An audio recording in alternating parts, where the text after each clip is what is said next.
was told I have 20 minutes. I'll try to my best to squeezing all the slides in. Let me first introduce myself, just to give a bit of context. I don't do advertising. I'm an analyst. I've been doing analytics for the last 15 or so years and work for all sorts of companies. Some of them, well, most of them probably you know very well because they're usually quite big companies.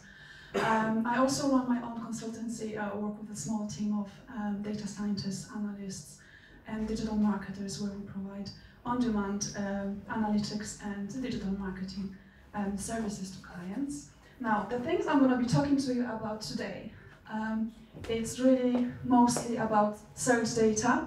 So as I said, I'm not someone who runs campaigns. I'm someone who looks at the data, tries to make sense out of it.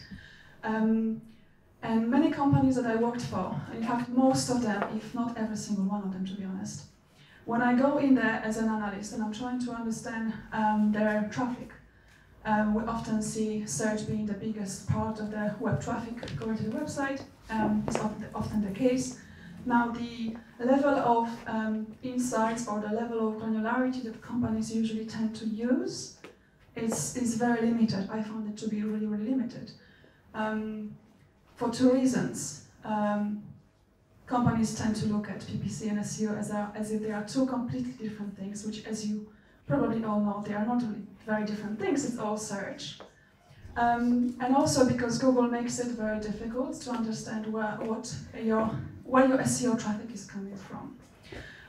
Therefore, what I'm going to be showing you today is a few slides about how you can build some reports which allow you to consolidate query level SEO and PPC data, because I really believe this is the only way to truly understand your search audience, who they are, what's changing, what's in demand, and also even things such as PPC incrementality, which is really important, especially if you bid on brand terms. So there is this thing, I refer to it as a blended search. You can refer to it in however way you want, but it's basically a data set which is a query level data set from both PPC and SEO. And I will talk to you about the few kind of benefits of having that data. So here we're looking at a graph, which is it's a real data, a real company. So what's happening here, we're looking at the blended query level data for a company that was for a period of time bidding on their brand terms. So the blue bars represent SEO clicks for those brand terms. The red bars represent PPC clicks for those brand terms. What we have on this graph is the main, I guess, KPI here is the blended CTR, which is the black line. So how many clicks in total do we get per search, whether that's from PPC or from SEO? So what we are seeing here quite clearly, that during the period when this particular company was bidding on brand terms, there was absolutely no increase in blended CTR. In other words, SEO was very much cannibalized. You see the green line, which is the SEO CTR, a very strong decline. It was about 60% decline SEO CTR as a result of just bidding on those brand terms. And there was no incremental impact on clicks overall. So it's a very clear example of how your PPC can sometimes be cannibalizing and hurting your SEO. So, as you know very well, you don't want to be paying for clicks that you could be getting for free. Anyway, so once you consolidate the data at a level which is granular enough, you are then able to see things such as blended CTR and also things such as blended CPC. So not the CPC that you only see in Google Ads, but the actual blended CPC as well. Now, in this case, it's very easy to draw conclusions because we had a very clear period pre and post. We had a period where the company was not bidding on brand terms at all. So there was a certain level of SEO CTR established, and there was a period when they started to bid. Very quickly we noticed the impact and obviously switched us off. It's not always as clear-cut if you're consistently bidding on certain terms. So I would usually recommend is try to have those on and off periods where you can see the impact of your campaigns. What impact are they having on your SEO CTR and your blended CTR? Because what you would ideally like to see, if you are bidding, you would like to see your blended CTR to go up. So in other words, you do want your PPC to be incremental, which in this case it wasn't. This is just a screen grab from a report, which by the way was built in Looker Studio, so nothing very complicated. And I will show in a moment how it's done. But another thing you can add to this kind of report is query categories, right? Especially if you're getting traffic for lots of keywords. It's very difficult to analyze those keywords at this level. But you can build a report which you're gonna where you can create your categories, right? Whatever it might be, whatever that it is that your business does. You can just simply split it into brand versus generic, or go further, split it into maybe product categories. So that's exactly what I've done here. And this particular company sells certain types of products, and if I was to click on that, they can filter that report and see incrementality and blended CPC and then blended CTR for the different keyword categories. And also CPC, which you can see in the table. This is blurred, so this table usually has keywords, so you can actually see that data at the keyword level, and you can filter out the graphs as well.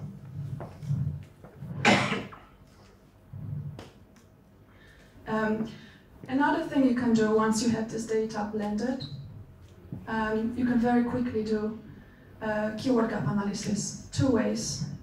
So, are there any keywords that you're organically ranking for, but maybe you're not bidding, maybe you should be, and vice versa?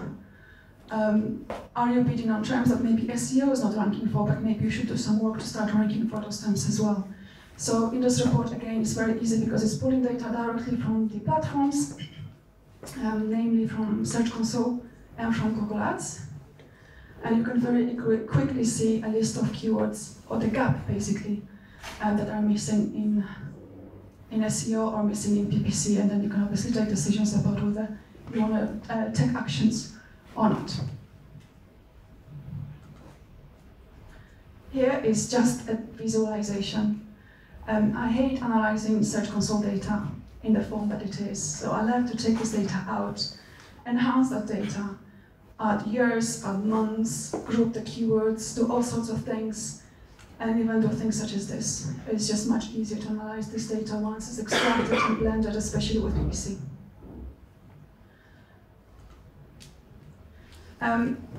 You might often look at performance of your business, and you might see whether it's increase or decrease in your search traffic. You might then have this blended search report and try to work out what is that change driven by. Once you have this query level data categorized in here, every different color represents different group of keywords. In this case, obviously, it was a drop which happened across everything, but it's usually not the case. Usually the drop or increase, whatever it might be, would be driven by a particular type of keyword. So it's very handy to this kind of reports available at hand, so you can then understand what's actually going on. Now, if you go to this link, not today please, but if you go to that link in a few days' time, because I haven't uploaded it yet, there is a link to the template that you can use on our website, so analyticshacker.com. If you go to our tools, and then there's a link to blended search Looker Studio template, so you will be able to reuse the template that I've built already. There will be product categories or query categories that you will have to modify yourself according to your needs. But generally speaking, it's just a matter of making a copy of the template, connecting to your Google Ads, to your Search Console, and then modifying the categories, and then you will be able to see the graphs which I just showed you. Now, this is how it's done if you wanted to go ahead and do it yourself. It's a simple join, so this is just a screenshot from Looker Studio. So we're pulling data from Google Ads and Search Console, and we're joining those on search term from Google Ads and on query from Search Console and obviously also on date. Very important here is when looking at the Google Ads data, not to use the keyword or any other dimension. You have to use search term, which is the kind of an equivalent of queries, because search term is the actual search term that the person typed in on Google when performing a search. And you don't want to be using keywords which are basically targeted keywords. And again, in terms of how this join is done, it's a full outer join, and the reason we're using full outer join is because when it comes to the keyword gap analysis, we want to make sure we're getting all the keywords from SEO as well as all the keywords from PPC, not just the ones who are in both. A few caveats. Unfortunately, there is always some caveats when it comes to these reports. These reports can be really helpful, but you need to be mindful when you look at the numbers. Quarter level data, and it's never going to be 100% correct. I think we all know that, we all agree with that, especially when we think about the low volume keywords. So it's never going to be 100% correct, but it's going to be directionally correct. Another one, the Google Ads does not, as you know, provide search term data for dynamic search ads and also for performance max ads. So if you're doing a lot of those, you will not be able to use that report. So this report is only used, it's good for campaigns that do allow you to report on search terms. And again, going back to incrementality, when I spoke about incrementality, I was actually talking about incrementality of clicks, right? So kind of assuming that the conversion rate of organic and paid is the same. So we were looking at the blended CTR, and we were looking for any increase or potential increase in blended CTR during the periods when we were bidding. Now, it may sometimes be the case that the conversion rate of paid ads is higher than it is for SEO, for the same search query. If that's the case, then you might need to go a step further and look into Google Analytics data, and you won't be able to rely just on clicks incrementality. So just bear that in mind. This assumes that your conversion rate is similar for SEO and PPC.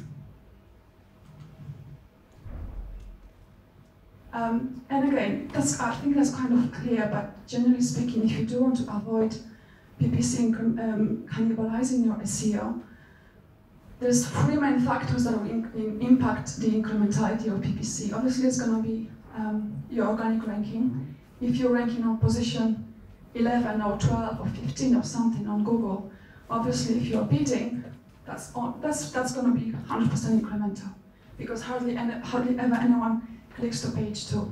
That's going to be always incremental.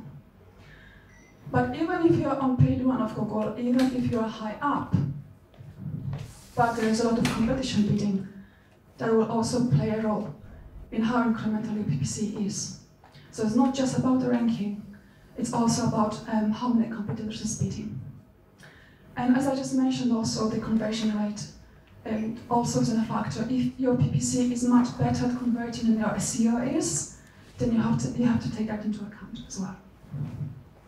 And just a last note, to never bid on brand terms when there is no competition bidding, because that's what happened on the very first graph. This company was bidding on pure brand terms. There was zero competition. Therefore, there was zero incrementality.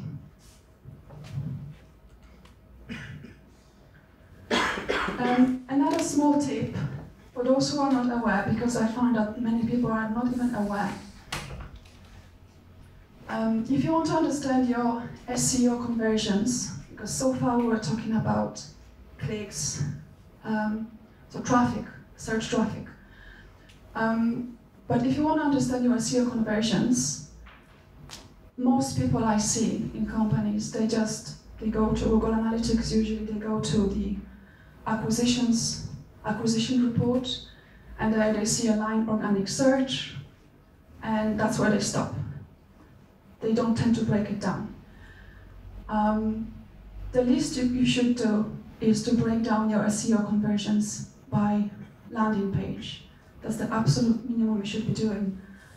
And many people is not aware of the fact that there is a report in Google Analytics, both in the Universal Analytics and in GA4. Is the Search Console report by landing page. which gives you all your conversion metrics split by the landing page. You won't be able to see that report unless it's connected to GA. In many companies it's not even connected, it's not even plugged in. But if it is plugged in, or you can plug it at any point, it will still load the historical data. You will be able to see all your SEO conversions split by landing page. And landing page, it's already tells you so much about the type of intent or the type of traffic that it is. That's the absolute minimum you could do or you should do. But another thing you could also do is you can even categorize landing pages. So what I've done many times in companies is use Search Console data to categorize landing pages. So you often see homepage is 90+% brand. There's going to be other pages, it's going to be 90+% of some type of queries. So what you can do is use the landing page and query level data to categorize your landing pages. And then when you're looking at this report will then make more sense because you will know that homepage is brand traffic, whereas this page is some other type of traffic. That gives you a much better understanding of the type of audience you're looking at.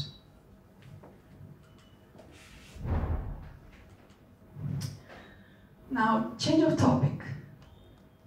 If you often use Google Trends, which many marketers do, for many reasons you can use Google Trends. If you often do that and you do it manually, we have created this tool. It's a Google Sheets template. You can find it on our website under the Our Tools link. And what it does, it basically you input the keywords you want to pull data from Google Trends. And then you're going to run a little code, and there's absolutely no coding skills required. You run the code, and it's going to pull all the Google Trends data for you into Google Sheet. Now, the added benefit is you're not limited to 5 keywords. You can pull data for as many keywords as you want. So if you do often pull data from Google Trends, and you want to automate that process in some way, then you can go to that link and make a copy of that template, and it's free. Now, again, change of subject. I don't want to scare you, but I would strongly encourage marketers, digital marketers, people who deal with digital data, to give it a go and try using R, okay? So R is, it's like Python. I'm sure you've heard of Python. R is mostly used by statisticians, analysts, data scientists, and alike. But it's really by no means meant to be used just by those people. You really don't need very complicated skills to be able to use that. Now, why would you even bother? Okay, so there's so many things you can do in R, but from the marketing data perspective, you can use it to extract data from things such as Google Ads, SA360, Google Analytics, Google Trends, Search Console, Facebook, and so on and so forth. You can then use that to build reports, custom reports, including blended search report. And obviously you can do analysis as well, but that would be obviously a bit more complex. And lots of data visualizations. Now, to make it easier for you, we have created this page which has few examples, very easy to follow examples of how to use R. And you don't even have to install anything. You're going to be using RStudio Cloud, which is a browser-based version of R, so there's no installation, no software required, and it's free to use. So on this page you will be able to find sample code, if I remember, for pulling data from Google Analytics, from Google Trends, and from Google Search Console. Okay? So give it a go. Now, the way we work at Analytics Hacker, we work with our clients on a very flexible basis. We coach people. We often find people willing to learn a skill in order to perform a given task. They don't necessarily want to outsource anything, they just want someone who can guide them, who can train them, who can teach them. And what we do, we offer to anyone in this room, any of your friends, any of your colleagues, can go to our website and book a free consultation, which can be up to 30 minutes consultation with any of our team members. And if you want to give a go to the R Studio and R, I suggest you book a call with Nuno, who's our data scientist, a super brilliant guy, and he will be able to help you for free to get up to speed with, for example, R Studio. So if you want to give it a go, you need your guidance, book a call with Nuno for free, okay? Obviously we have other people as well with other skill sets as well, and you can book a call with myself as well if needed. So I think that is me. Thank you.